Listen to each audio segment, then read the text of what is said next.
Hello दोस्तों, welcome back to my channel facts for abroad.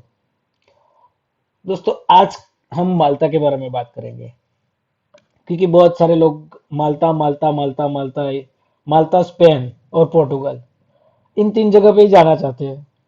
उनको और कुछ तो सूझता नहीं है। जर्मन इजीली वीजा नहीं देता है, फ्रांस इजीली वीजा नहीं देता है, लेकिन माल्टा है, सबको वेलकम कर रहा है। ये सब बातें सुनी सुनाई है, ठीक है। इन सब के पे बिलीव मत किया करो। जो लोग माल्टा में रह रहे हैं ना, उनसे पूछो कि उनकी असलियत क्या है। जो लोग स्पेन में रह रहे हैं ना, उनको पूछो कि उनकी असलियत क्या है। पोर्टुगल में जो बहुत सारे लोग हैं ना, कितने साल से है ना, उनको पूछो कि वहां पे सही में अर्निंग क्या है, सही में एक्सपेंसेस क्या है, सही में पोर्टुगल पैसा खर्च के जाना चाहिए कि नहीं जाना चाहिए।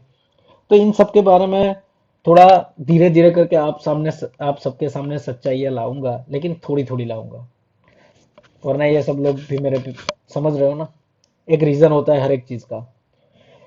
चलो, आगे हम इन सब बारे में बात नहीं करनी है। हम अपने अपने पॉइंट पे जाते हैं। आज बात कर रहे हैं माल्टा के बारे में।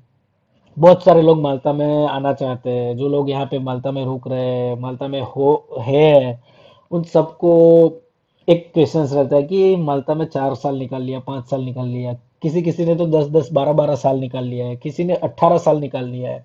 वो लोग बोल रहे हैं कि 18 साल पे पासपोर्ट दे देते हैं, बस। उनके दिमाग में एक ही चीज है। लेकिन माल्टा पता है, 5 साल के बाद आपको लॉन्ग टर्म रेसिडेंसी दे रहा है। मतलब 5 साल के बाद आप जैसे पीआर बोलते हो ना, परमानेंट रेसिडेंसी, माल्टा का लॉन्ग टर्म रेसिडेंसी है 5 साल का। जैसे माल्टा में अगर आपने 5 साल निकाल लिए तो आपको अगले 5 साल के लिए माल्टा लॉन्ग टर्म रेसिडेंसी दे रहा है, मतलब पीआर दे रहा है। लेकिन क्या 5 साल खत्म हो गया तो दूसरे दिन आपको बुला के बोल देगा कि भाई लो, पीआर ले लो, आप 5 साल यहाँ पे रुके थे, आप अगले 5 साल यहाँ पे बस ऐसे ही रह सकते हो और पीआर ले लो? ऐसा नहीं होता है। कोई भी कंट्री इतनी आसानी से आपको उनका परमानेंट रेसिडेंस नहीं बनाती है। उसके लिए आपको थोड़ा बहुत अपने तरफ से भी इनपुट देना पड़ता है, ठीक है। मेन 3 पॉइंट आप आज आपको कंसिडर करना है। अगर माल्टा में पीआर चाहिए या लॉन्ग टर्म रेसिडेंसी चाहिए, तो आपको 3 पॉइंट कंसीडर करने हैं। बाकी सब दिमाग से निकाल दो, बाकी सब आप कर सकते हो। लेकिन ये 3 पॉइंट है ना, उसके लिए आपको टाइम निकालना ही पड़ेगा। पहली बात, आप यहाँ पे माल्टा में लीगली आए हुए होने चाहिए। जैसे कि वर्क वीजा पे, बिजनेस वीजा पे, स्टडी वीजा पे, कोई भी वीजा पे। लेकिन अगर आप विजिट टू वर्क कन्वर्ट करवा के बैठे हो, तो आपने जब से विजिट टू वर्क कन्वर्ट करवाया और वर्क परमिट आपकी जब से आई, तब से आपको टाइम कंसीडर करना है, ठीक है दोस्तों। दूसरी बात, जैसे कि आप यहाँ पे कोई भी लीगल स्टे पे हो, लीगल वीजा पे हो, आपने यहाँ पे 5 साल निकाल लिया। लेकिन 5 साल में आपने बीच में 6 महीने, 8 महीने, 9 महीने, 1 साल के लिए कहीं पे गुल्ली मार दी। पोर्टुगल चले गए, फाइल बनवा ली। स्पेन चले गए, फ्रांस चले गए, जर्मन चले गए, 1 साल कमा के वापस आ गए। तो इन सब सिनारियों में भी आपको, जब आप वापस आए ना, तब से आपको टाइम कंसीडर करना है। क्लियर हो गया दिमाग में? आपका कंटिन्यूस 5 साल माल्टा में होना चाहिए। हाँ, 5 साल में 6 महीने से ऊपर आप आउट ऑफ माल्टा नहीं होना चाहिए, किसी भी साल में। आप 1 महीने 2 महीने के लिए कहीं पे गए हो और वापस आ गए हो, दैट्स डजेंट मैटर। लेकिन अगर आपने 6 महीने से ऊपर आउट ऑफ माल्टा किया है, तो आपको उस दूसरे टाइम से ही स्टार्ट करना है 5 साल। तो ये दिमाग में क्लियर हो गया। पहला, आपकी लीगल एंट्री, लीगल स्टे होना चाहिए माल्टा में। दूसरा, आपका 5 साल खत्म होना चाहिए। तीसरा मेन और इम्पोर्टेंट पॉइंट बता रहा हूँ, ठीक है दोस्तों, इसको दिमाग में बिठा लेना, क्या चीज़ है ये। आपको माल्टीज कल्चर और माल्टीज लैंग्वेज का नॉलेज होना जरूरी है। अब ये नॉलेज होना मतलब 5 साल यहाँ पे रुके होंगे तो थोड़ा बहुत तो जान ही लोगे, लेकिन वो नहीं।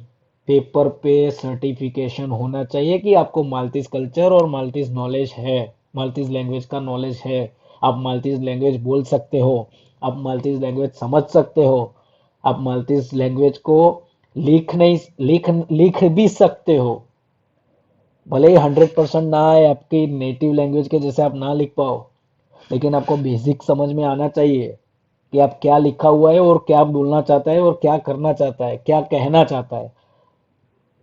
जैसे आईएलटीएस में इंग्लिश में बोलते हैं ना, reading, listening, speaking, writing, same उसी तरह से माल्टीज का आपको नॉलेज होना चाहिए। और उसमें एक सर्टिफिकेशन रहता है गवर्नमेंट की ओर से, वो लोग आपको सिखाएंगे भी सही, कोर्सेज भी रहते हैं, लेकिन उसमें 65% आपके होने चाहिए। अगर आपका कोर्सेज में 65% है, कल्चर और लैंग्वेज दोनों में, तो आपको यहाँ की गवर्नमेंट इंस्टीट्यूट के पास से आपको एक सर्टिफिकेशन मिलेगा कि आप माल्टीज कल्चर और लैंग्वेज में 65% गेन कर चुके हो, आप पास हो, आप एलिजिबल हो। आपके पास ये सर्टिफिकेट होना चाहिए। आपका 5 साल का जो स्टे था, पहले दिन से लेके आखिरी दिन तक, उसमें आपने कब एंट्री ली थी माल्टा में और कब एग्जिट की है, चाहे 50 बार एग्जिट मारी हो, 50 बार एंट्री मारी हो, लेकिन हर एंट्री और हर एग्जिट की डिटेल्स आपके पास होनी चाहिए। आपने इस दिन बाहर निकले माल्टा से, 5 दिन के बाद आप माल्टा में वापस वापस आए, तो आपकी ये फ्लाइट टिकट, आपके बोर्डिंग पास, ये सारी डिटेल आपके पास होनी चाहिए, जितनी भी पॉसिबल हो होनी चाहिए। ठीक है। बहुत सारे लोग संभाल के रखते हैं और बहुत सारे लोग नहीं भी रखते, लेकिन पासपोर्ट में जो स्टैंप होते हैं, अगर इंटरनेशनल सेंगन से बाहर गए हो तो आपके पास पासपोर्ट में भी स्टैंप मिल जाएगा, आप उसमें भी डेट देख सकते हो। लेकिन आप ईयू में ही ट्रैवल करोगे तो आपको वो एंट्री एग्जिट नहीं मिलेगी, तो उसके लिए आपको टिकट आपके पास पुरानी होनी चाहिए कि भाई मैं इस टाइम से इस टाइम के लिए मैं बाहर गया था और इस टाइम से इस टाइम के लिए मैं यहाँ पे ही था।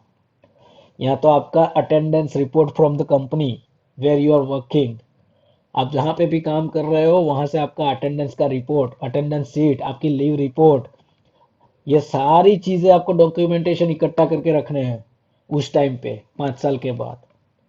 ठीक है। अब आपके पास लीगल स्टे हो गया, आपकी एंट्री एग्जिट की डिटेल्स हो गई 5 साल की। ठीक है। और आपने लैंग्वेज और कल्चर का कोर्स कंप्लीट कर लिया और आप 65% के ऊपर सर्टिफिकेशन लेके आ गए। अब आपके पास और कोई डॉक्यूमेंटेशन ज़्यादा नहीं चाहिए, वो सब नॉमिनल रहते हैं। आप एक वकील रोकोगे, 50-100 यूरो दोगे, आपको रिमेनिंग सारे डॉक्यूमेंट वो प्रिपेयर करके दे देंगे, उसमें कोई दिक्कत नहीं है। लेकिन ये 3 डॉक्यूमेंट आपको करने हैं, जो पहले से लेके 3 पॉइंट बताए हो। अगर आप ये 3 कंसिडर कर लेते हो, आपको माल्टा का पीआर लेने में कोई नहीं रोक सकता दोस्तों। ओके, आज के लिए बस इतना ही। मिलते हैं एक नई वीडियो में नए फैक्ट्स के साथ, तब तक के लिए